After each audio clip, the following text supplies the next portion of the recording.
yo soy Ainisa y os voy a enseñar todas las cosas que tengo en esta caja que son muy valiosas para mí.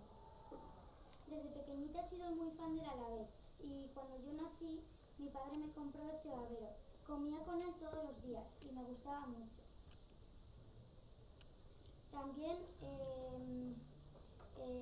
ido a los partidos del Alavés desde los 2 años y medio y he traído todos estos carnés.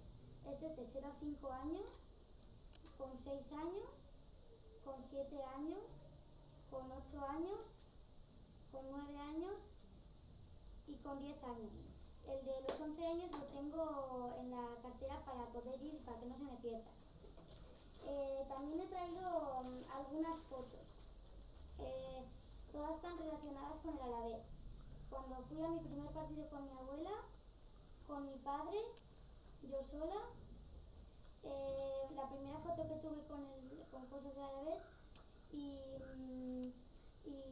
pues después de salir de la ducha, pues eso. Y con la mascota del Alavés, con el Babazorro.